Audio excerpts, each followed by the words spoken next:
초콜릿은 달콤해 달콤해 달콤해 오렌지는 상큼해 상큼해 상큼해.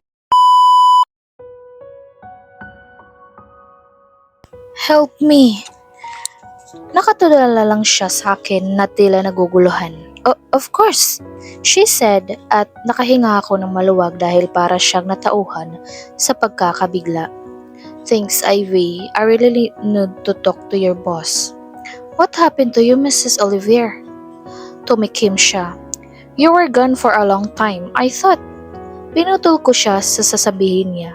Gusto ko mang kausapin siya dahil naging kaibigan ko rin siya habang nasa France at US ako at hindi ito ang tamang oras para magpaliwanag. Ivy, kailangan ko talagang makausap ang boss mo. Right, let's go inside. She said. Nagulat din ako dahil naiintindihan niya ang sinabi ko. She's half American and half French at hindi marunong magtagalog. Umalma pa ang mga guards but Ivy told them that she knows me and that I'm the wife of Zyron Olivier. So wala talagang alam si Ivy sa mga nangyayari.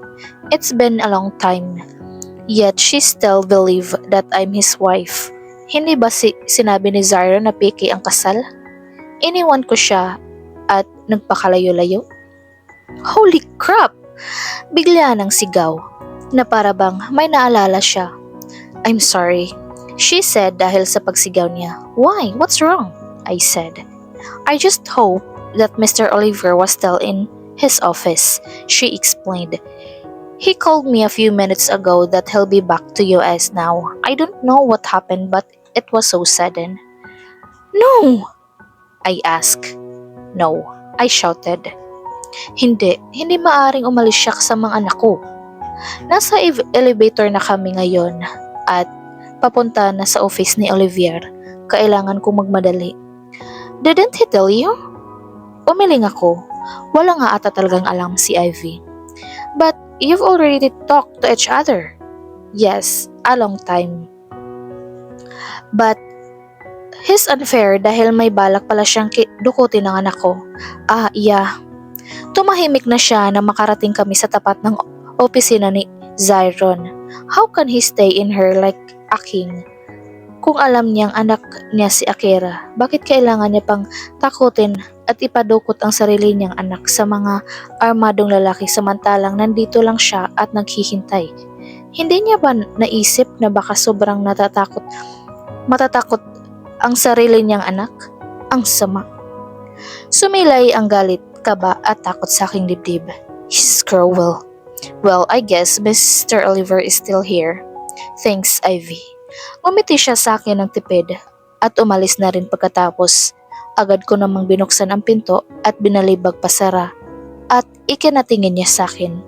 Gulat ang noon niya pero agad ding rumehistro ang gulat at napatayo siya sa swivel chair niya. Kiana? Lumapit siya sa akin. What are you? I slapped him. Hindi ko mapigilan ang galit ko at gusto kong ilabas iyon sa pamamagitan ng pagsampal sa kanya. Nagsimula na rin tumulo ang luha ko. How can you so be cruel? Sigaw ko. Tinignan niya ako ng seryoso. Nasaan siya? Nasaan si Akira? Nasaan ang anak ko? Sigaw ko pa rin habang hinahampas ko siya sa dibdib, sa braso, sa kahit saan. Hindi naman siya umaalma doon, but he caught my hands. Kiana, what are you talking about? Ang galing mong umarte. Alam mo na, alam ko kung ano ang sinasabi ko, Zyron. Ilabas mo ang anak ko. Sigaw, hikbik ko. I'm trying to get rid of his grip. Hey, calm down. Hinahamon niyang sabi. Pero umiling ako. Hindi ako kakalma hanggat hindi ko nakikita ang anak ko. Kasalanan mo to. Kasalanan mo. Nasaan siya? Umigting ang panga niya. Palatandaan na nawawala na siya ng pasensya and he'll be mad anytime he wants. Pero wala akong pakialam. Magsigawan kami. Sige. Hindi ko maintindihan. Ano bang nangyayari sa'yo? He asked. Tumawa ako ng mapakla. Tinatanong mo kung ano ang nangyayari sa akin? Malapit na akong mambaliw, Zyron, kapag hindi mo inalabas ang anak ko. I have nothing to do with your child. Sigaw niya at halatang galit na siya. You have nothing to do with your own daughter? Aba, gago ka pala eh. Then tell me, bakit mo kailangan ipakidnap ang bata para makuha mo? Tapos aalis ka pa ngayon? Isasama mo ba siya? Ilalayo mo siya sa akin? Pwede naman natin pag-usapan, Zyron. Napatitig lang siya sa akin, gulong-gulo pa rin siya base sa ekspresyon na nakikita ko sa mukha niya. Yumuko ako. Lumuwang ang pagkakahawak niya sa braso ko at kamay ko. Just like the very first time I saw him in his place, I was like this, asking for him to bring me back to the Philippines because it was a mistake that someone took me from the bar, and when I woke up, I was already an item for an auction.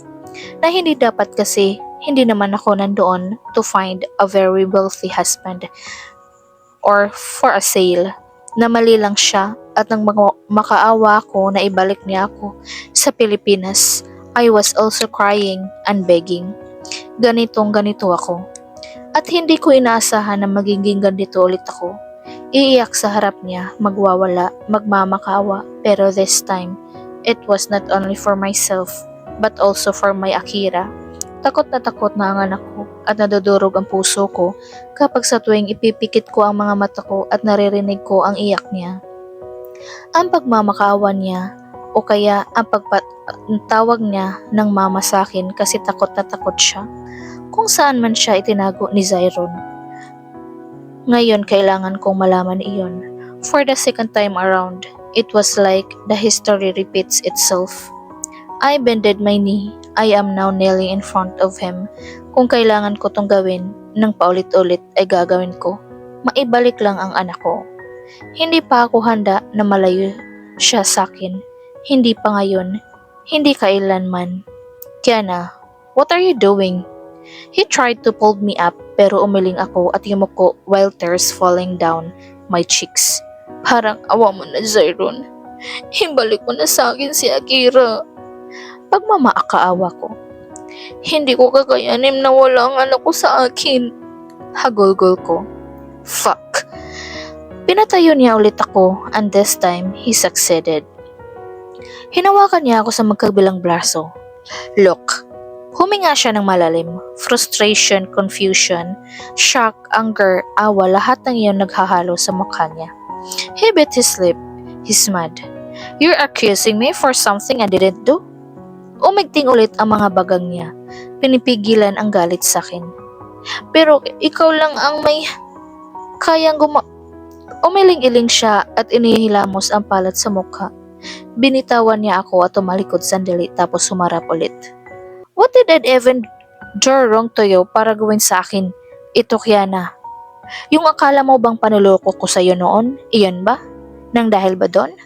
He placed his hands on his waist at yumuko. Calming himself. Ganito siya kapag nag-aaway kami noon. Wala akong ginagawang masama sa'yo and your family. Ano bang kinalaman ko sa anak mo? Madiin niyang tanong. Pain flashed through his eyes. Anong sinasabi niya?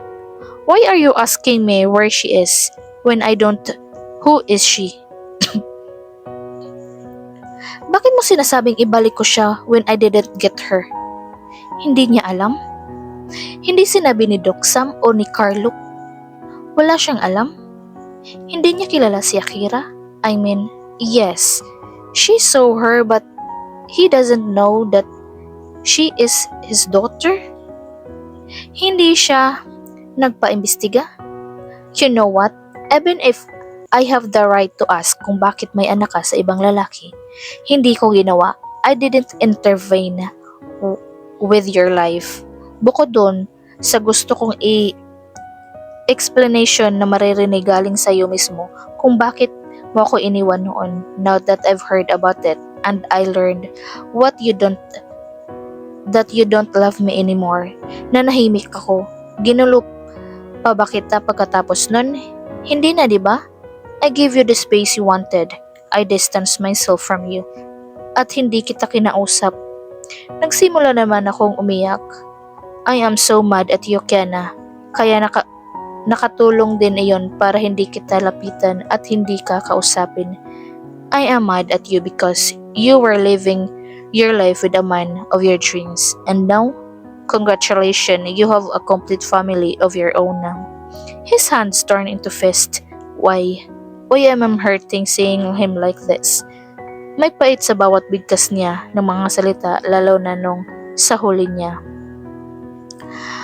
And now you're asking me kung nasaan ang anak mo? Anak niyo? Pinagdiinan niya ang huling linya, sinabi niya. Well, to tell you honestly, wala sa akin. At bakit ko naman siya kukunin?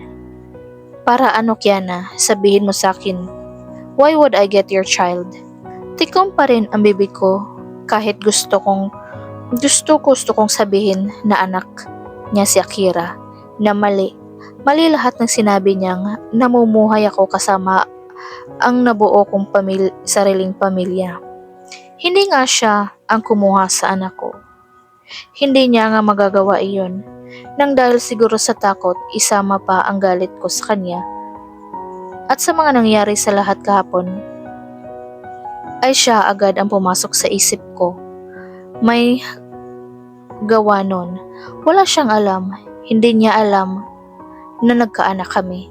Pero mas lalo ata akong natakot na isipin ibang tao ang kumuha sa anak ko. Paano kung, oh God, ano ang nangyari sa anak ko ngayon? Nasaan siya? Sino ang kumuha? Kung hindi ikaw, sino? Nangihina kong tanong, hindi ko alam kung ano ba ang kasalanan ko bukod sa pagtago sa anak ko sa totoo nilang ama para mangyari lahat ng ito. Natigil lang kami when someone knocked on the door. Bumukas ito at hindi ko nilingon kung sino man pero mas nakakapagdurog sa akin ang mga sinabi ng taong dumating. Mr. Oliver, handa na po ang chopper niyo. Sa rooftop, maaari na po kayong umalis.